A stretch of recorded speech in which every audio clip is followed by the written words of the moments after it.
Uh, the one we are tackling right now is disaster management, and we look at it from social and religious perspective.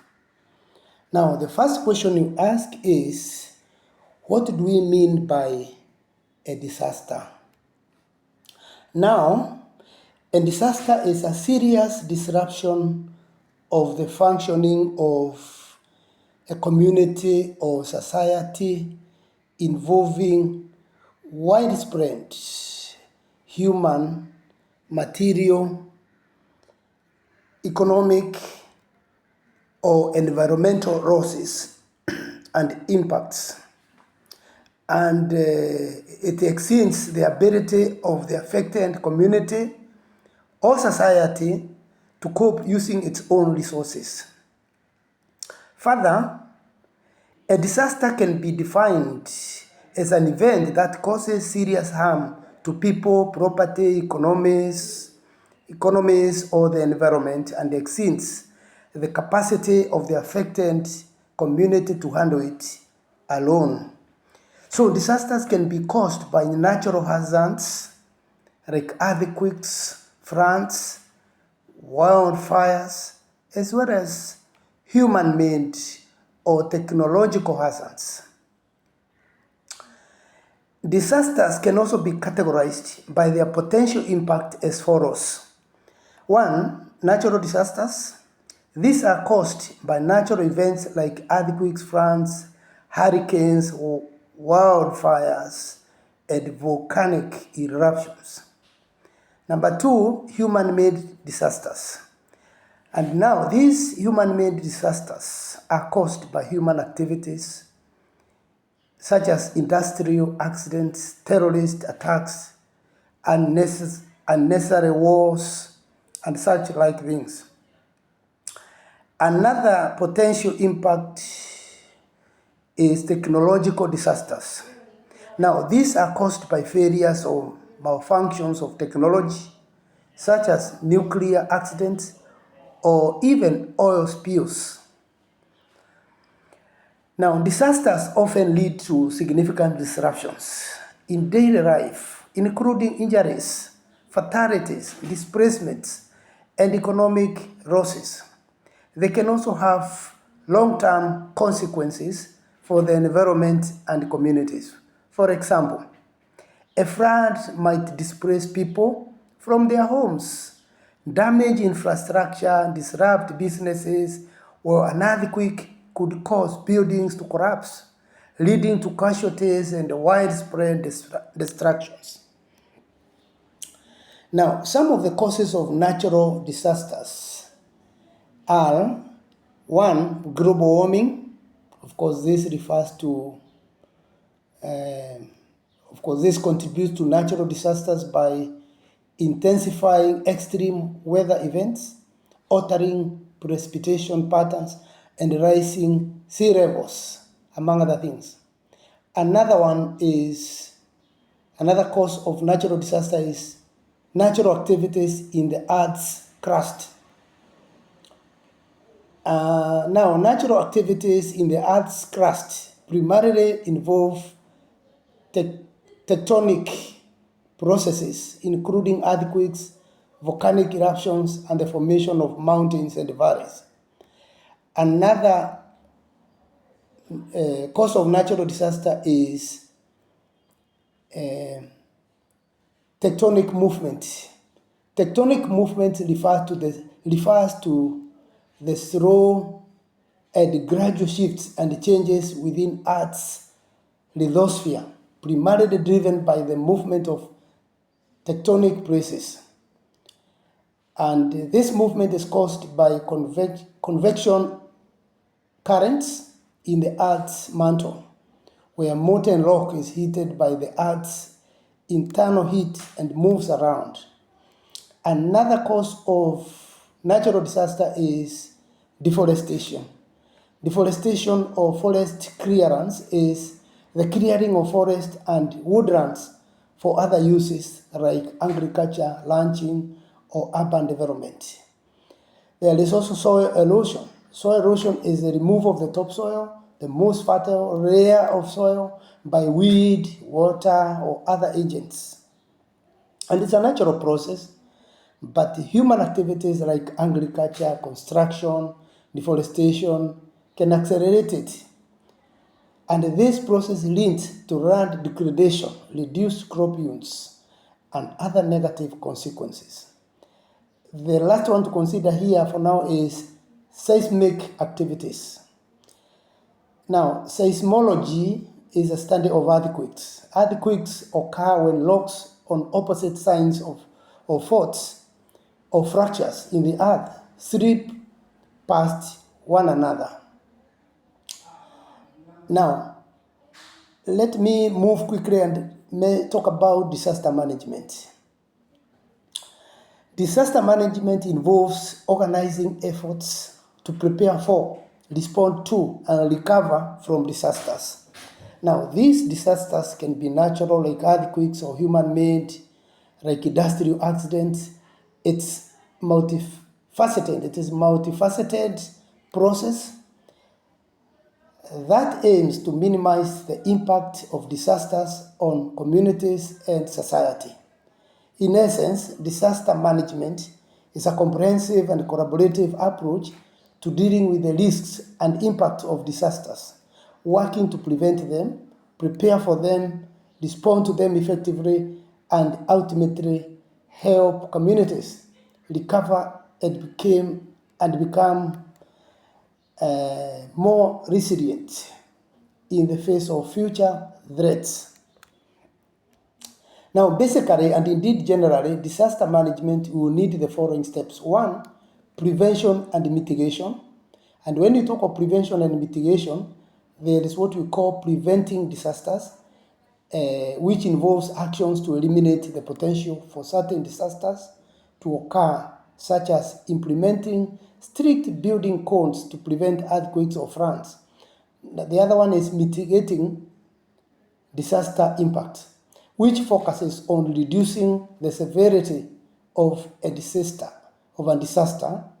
if it does occur, such as building dikes to protect against flooding. All these are preventing and mitigation of disaster management. The second one is preparedness. That refers to developing disaster plans, and this includes establishing clear roles, responsibilities, and communication protocols from different agencies and organizations. In preparedness also, we talk of training and drills, where regular training exercises and drills help ensure that first responders and the public are prepared for a disaster. The third one on preparedness is public awareness. That is educating the public about potential hazards and how to respond to them, which is crucial for individual and community resilience. The third point on disaster management is response. We must respond. And in response, we may talk about three things. One is rapid deployment of resources. Second is search and rescue. Third is providing emergency aid. Now, in looking at the first one, rapid deployment of resources, it involves mobilizing emergency services, medical personnel, and other essential resources to reach affected areas quickly. In the case of search and rescue, conducting thorough searches for victims and providing rescue efforts is a top priority in the immediate aftermath of a disaster. The other one is providing emergency aid. That is, this includes providing shelter, food, water, medical care, and other essential needs to those who have been displaced or affected by the disaster. The other one is recovery in disaster management. Now, we consider three things here in reference to recovery. One, rebuilding infrastructure. Two, rehabilitating communities. That can be religious. Rehabilitation can be psychological. Counseling psychologists, religious practitioners are very important in this. The government is also very critical in rehabilitation. And there is also long-term planning. Now, when we talk about rebuilding infrastructure, of course, there are stakeholders who do this and expected to do this, particularly the governance sector. And this involves repairing or replacing damaged buildings, roads, and other essential infrastructure. Now, rehabilitating communities focuses on restoring the socio-economic and psychological well-being of affected communities. And even spiritual well-being. There is also now long-term planning. It involves developing strategies to prevent future disasters and build more resilient communities. Something else is to do with key considerations for disaster management. Take the case of Changamwe, Mombasa. Now, specific hazards in Changamwe, Mombasa. First, Changamwe, Mombasa is located in a coastal area and is therefore vulnerable to flooding, cyclones, and other coastal hazards. Another thing within Changamwe, Mombasa is to appreciate community resilience. Focusing on building community resilience through education, through training, through public awareness is crucial for Changamwe, Mombasa as in the rest of the country and the world at large. The other one is coordination. Effective disaster management requires close coordination between government agencies, local organizations, religious communities, and generally community members from all walks of life. The last one is resource mobilization as part of the key considerations for disaster management in Changamwe. And this resource mobilization is something to do with ensuring that sufficient resources are available to respond to disasters and support recovery efforts, which is indeed very essential. Now, something else, there is this so-called National Disaster Management Unit, NDMU, that is in Kenya.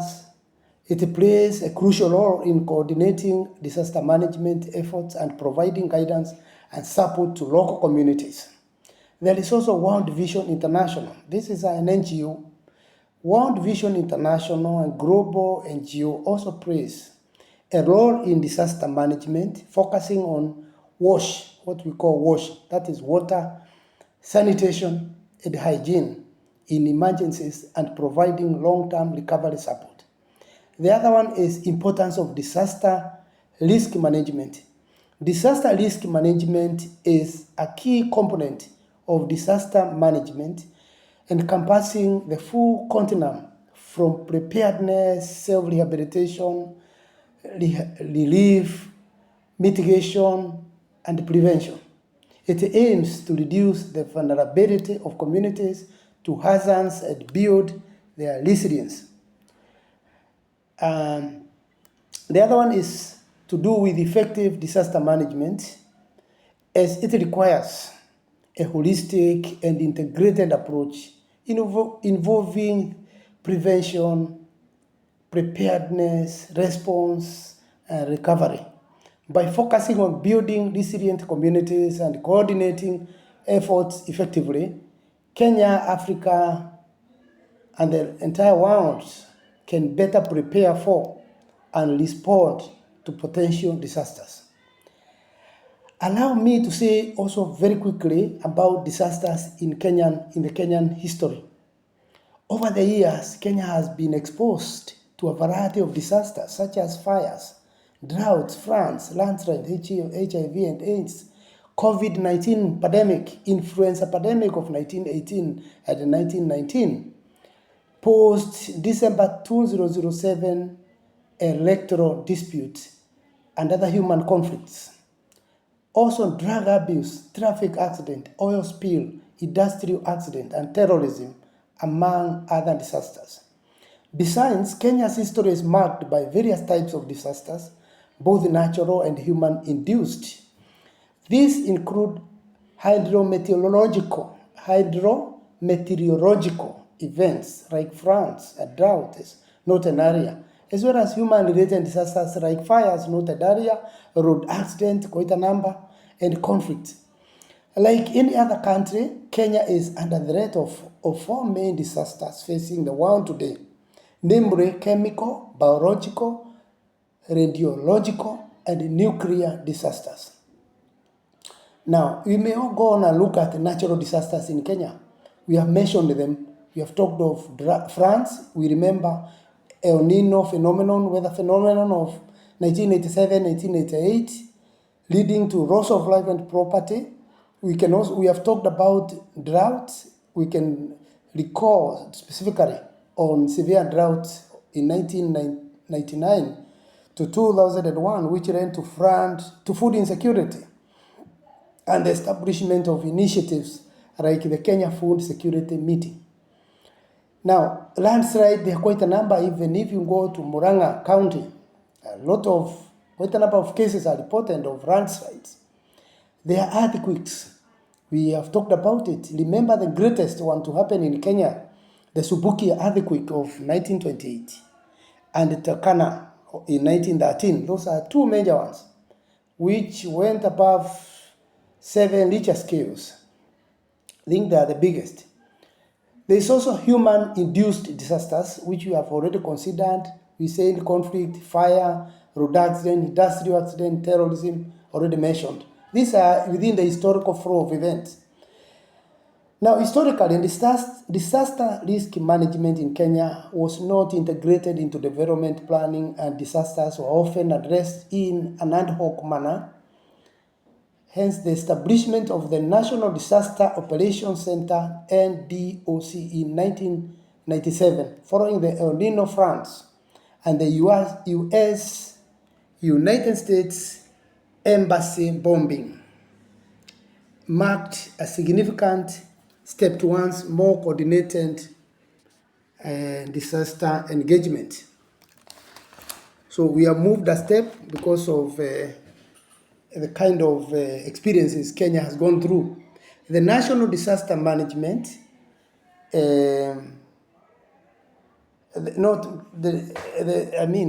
National Disaster Management Unit, NDMU, established in 2013, further formalized disaster risk management efforts. The government of Kenya has developed specific policies and plans to address perennial disasters like drought and flood. Allow me now to bring the religious dimension of all these things before we end it all. Religious examples of disasters. Now, one may ask, are these so secular matters? Is there any religious dimension in all this? Is there anything counseling psychologists or religious scholars can come in and say it is part of our area of specialty? Yes, this is a very relevant area to everyone, to everybody. And I should hasten to say that religious examples of disasters in the Bible include Noah's flood. Noah's flood is one of the major ones that has been brought about by the religious sector. The plagues on Egypt. The plagues on Egypt is another one that has captured the attention of the global community for years. It has been discussed, talked about for years and years, and we continue to talk about it. The destruction of Sodom and Gomorrah and the exodus from Egypt is another one. Now, these events are often interpreted as divine judgment or as part of divine plan, but also as opportunities for faith and perseverance. That is Noah's flood. Remember, this is a well-known story of a catastrophic flood sent by God to punish humanity's wickedness, with Noah and his family spared to repopulate the earth. Think of the plagues on Egypt. Yes, Moses led the Israelites out of slavery in Egypt, and God inflicted a series of plagues on the Egyptians. And this is well cited. Wherever we go, we hear people calling it as a critical historical religious event that captures the attention of the global society for years and years. There's Sodom and Gomorrah. These cities were destroyed by fire and brimstone due to their wickedness, serving as a warning against moral corruption. There is also Exodus from Egypt. The Israelites' escape from Egypt after being enslaved is often seen as a pivotal moment of divine deliverance and a test of faith. Now, there are interpretations of biblical disasters. One, theodicy, is a theological term. The issue of suffering and evil in the world and how it relates to a just and a loving God is a central theme in theological discussions and about disasters. There is God's justice and love as another one. It's an interpretation of the above. The Bible suggests that God's justice and love must coexist, even in the context of disasters. There is also believers' responsibility, another one. The Bible also calls on believers to help those affected by disasters, demonstrating compassion and love for their neighbors. There is also divine judgment. Many interpretations suggest that these disasters are a form of divine punishment for sin or disobedience. There is also divine plan. Some view this event as part of a larger divine plan, where disasters are used to test faith, reveal God's power, or lead to new beginnings. There is also opportunities for faith. The stories of these disasters often emphasize the importance of faith, obedience, and resilience in the face of adversity. There is also human response in all these biblical and religious disasters noted above. The narratives also highlights the actions and reactions of humans, both those who trusted God and those who rejected Him. Now, we may go on and talk about generally the disaster management among Christians. Now, Christians, or generally Christian involvement in disaster management encompasses a broad spectrum of activities, from providing immediate relief and practical assistance to offering spiritual support and long-term recovery efforts. This is rooted in the biblical call to love one another or to love one's neighbor and care for those in need, emphasizing the importance of both physical and emotional support during times of crisis. We can talk about the biblical basis of disaster relief. One is love and compassion, emphasizing the NT. The second one is bear one another's burden, emphasizing Galatians 6:2. The other one is Christ's example, where the ministry of Christ involved caring for the sick, the needy, serving as a model for Christian discipleship. So discipling includes disaster response, or responding to those neighbors who are going through a disastrous moment in whichever way. There is Christian involvement in disaster management. One is immediate relief. We need to give immediate relief. That is, churches often provide temporary shelters, food, clothing, medical assistance in the immediate aftermath of a disaster. The second one is practical assistance. Christians volunteer their time. They volunteer their skills to assist in cleanup, recovery efforts, and rebuilding. The other Christian involvement in disaster management is through spiritual support. That is, churches offer prayer, counseling, spiritual comfort to those affected by disasters, helping them cope with trauma and loss. The other one is long-term recovery. Churches can play a vital role in supporting long-term recovery efforts, such as rebuilding homes, schools, and infrastructure. The last one along that line is advocacy. Churches can advocate for the needs of disaster victims and help them access resources and support. Now, we can also give examples of Christian disaster relief groups, particularly Christian non-governmental organizations globally. There are quite a number. There is World Vision, a global humanitarian organization that provides relief and development assistance in disaster-affected areas. There is also American Red Cross, a major disaster relief organization that relies heavily on volunteer support from faith-based groups. There is also local churches. Many local churches actively participate in disaster relief efforts within their communities. Now, there are key contributions. One is collaboration. If you don't collaborate, you not kill the disaster. Disaster relief efforts are often most effective when churches work in partnership with other organizations, the so-called secular organizations, the government, the county government, the central government, the state government, the national government, such as also government agencies and non-profit organizations. The other one is through training and preparedness. Churches can benefit from participating in training programs to better prepare for disaster response.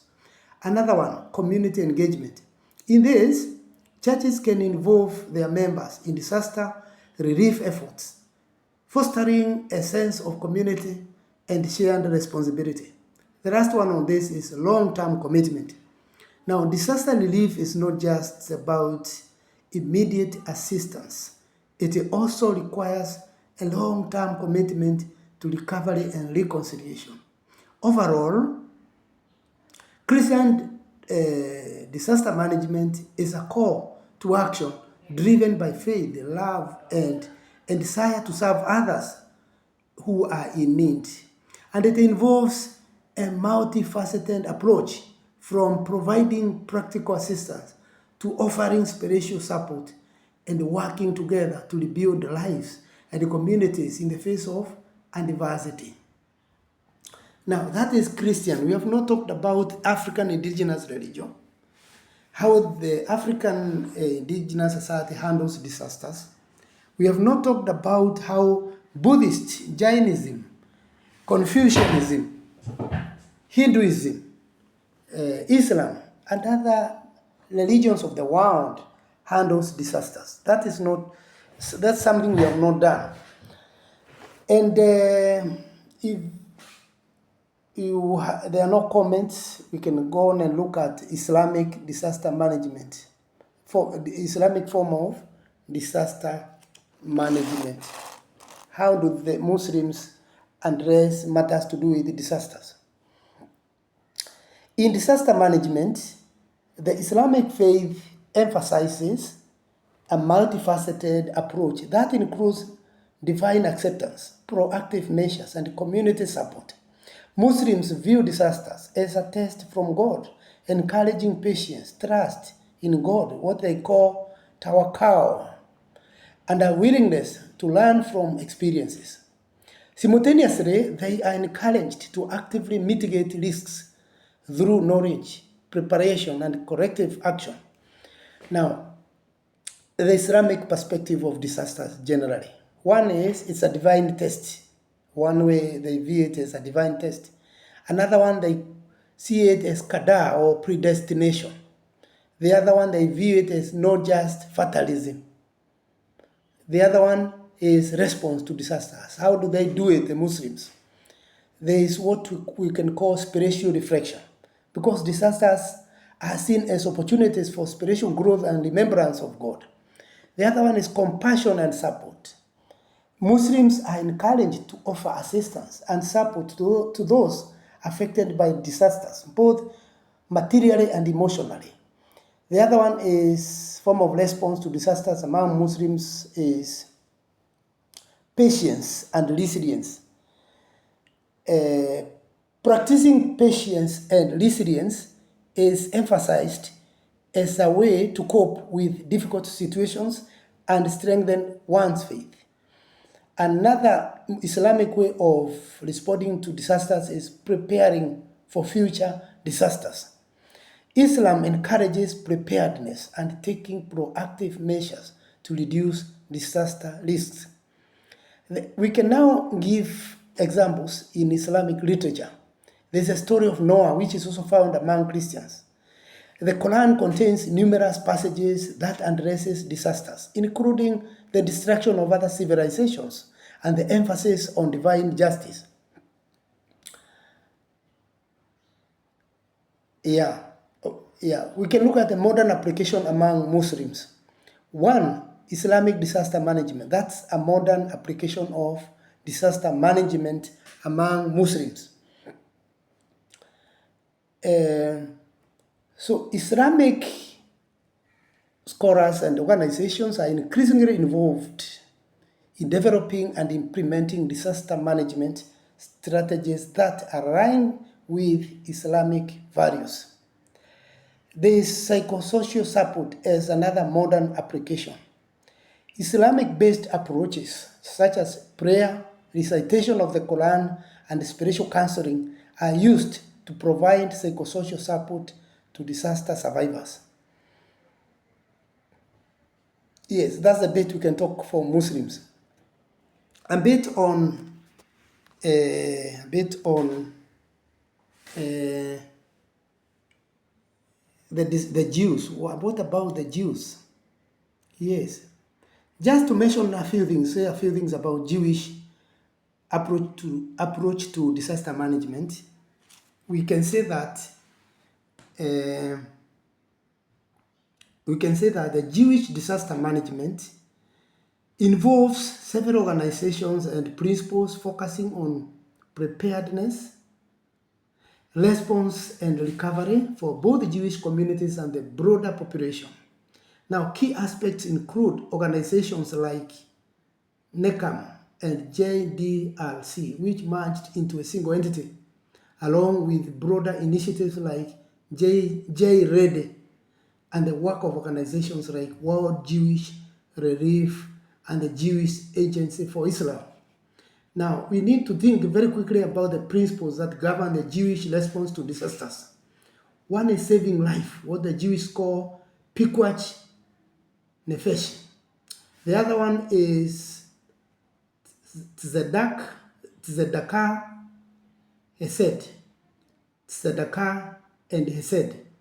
That is, charity and acts of kindness are central to Jewish disaster relief, with organizations mobilizing resources and volunteering to support affected populations. The another principle is care for God's creation. So Jewish values also extend to environmental concerns with initiatives like climate resilience and programs aimed at mitigating the impact of climate-related disasters.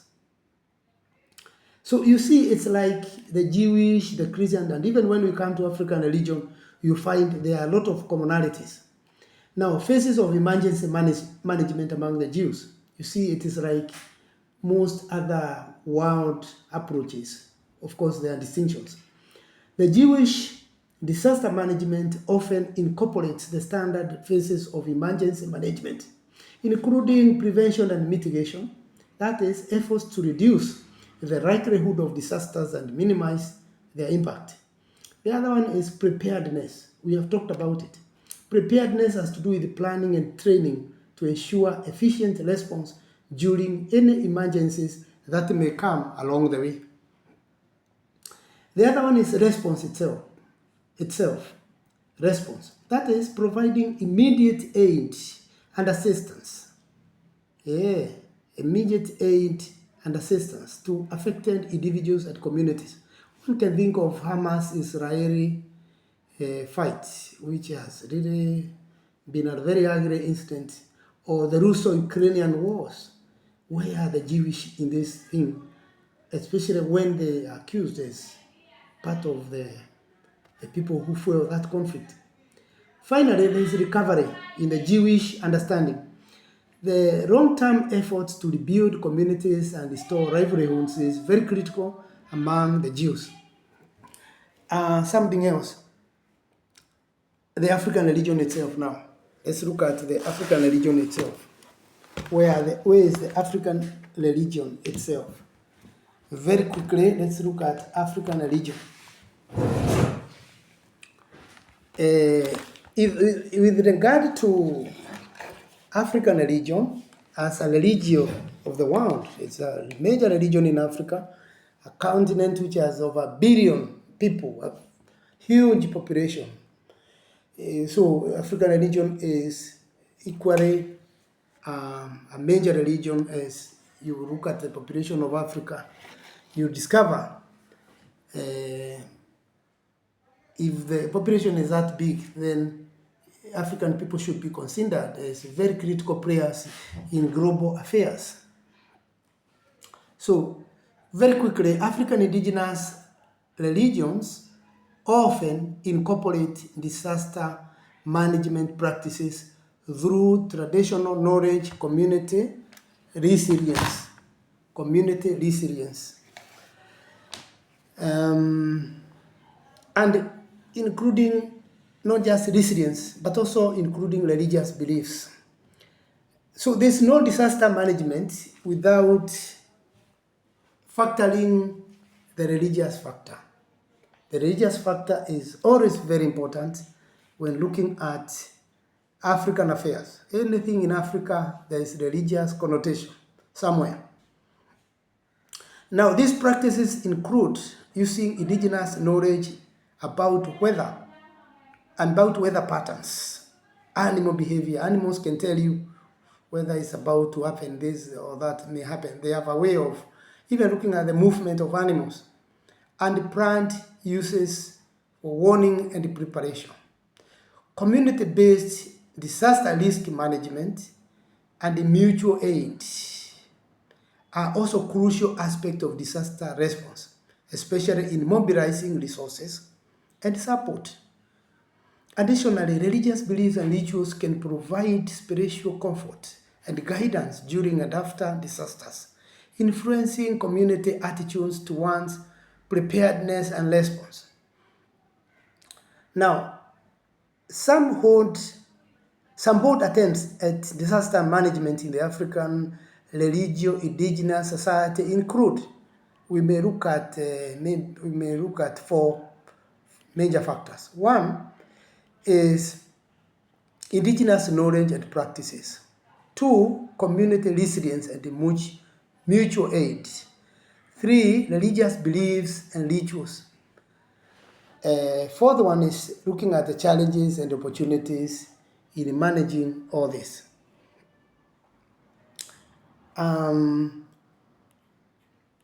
In looking at the first item, indigenous knowledge and practices, as a religio-cultural way of handling disasters in African indigenous society, there is what we call observation of nature. Indigenous knowledge systems often involve close observation of nature, including animal behavior, weather patterns, plant indicators, to predict potential hazards like floods or drought. There is also early warning systems. That is, indigenous communities have developed various methods for early warning, such as observing certain animals or weather conditions to signal an impending disaster. There is also resource management. Indigenous practices often include sustainable resource management, such as rotational grazing or controlled burning, to minimize the impact of droughts and other natural disasters. The other one is traditional healing. Indigenous healers may utilize medicinal plants and other indigenous knowledge for treating injuries and illness resulting from disasters. The second point we talked about is community resilience and mutual aid. And we may look at it from 3 points also. One is CBDRM, abbreviation for Community-Based Disaster Risk Management, which involves communities at risk actively participating in identifying, analyzing, and managing disaster risks. There's also mutual aid. Mutual aid. Now, practices like Gotong Loyong called mutual aid. Yes, in some regions of Africa, where communities mobilize resources and support each other during disasters, play a crucial role in response and recovery. On top of this community resilience and mutual aid, we have something else we call social networks. Strong social networks and community cohesion are essential for effective disaster response and recovery, ensuring support for vulnerable groups. Now, the third point again, religious beliefs and rituals. We consider here 3 points also. One is spiritual guidance. Here, religious beliefs and rituals can provide spiritual comfort and guidance to communities facing disasters, helping them cope with trauma and stress. The other one is prayers and offerings. Religious practices such as prayers and offerings may be used to seek divine intervention and protection from disasters. Community unity, now the third one is there in the third category. Community unity is all about religious institutions playing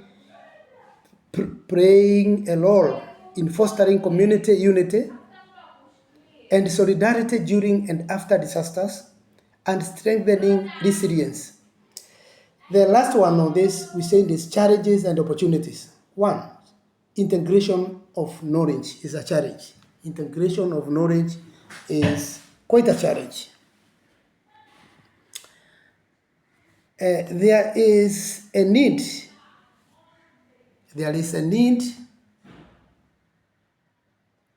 for better integration of indigenous knowledge and traditional practices with the formal disaster management system. 2, capacity building. This is to do with strengthening community-based disaster risk management, which requires capacity building, including training and resource allocation. The other one is funding and resources. Adequate funding and resources are crucial for supporting disaster preparedness and resource efforts, especially in marginalized communities. The last one on this is, before we end the lesson, addressing vulnerabilities. African indigenous knowledge of disaster management also addresses vulnerabilities. Yes, vulnerabilities are also taken care of. They are not just ignored. Community-based approaches can help address the specific vulnerabilities of marginalized groups, ensuring that they are not left behind during disasters. Thank you very much.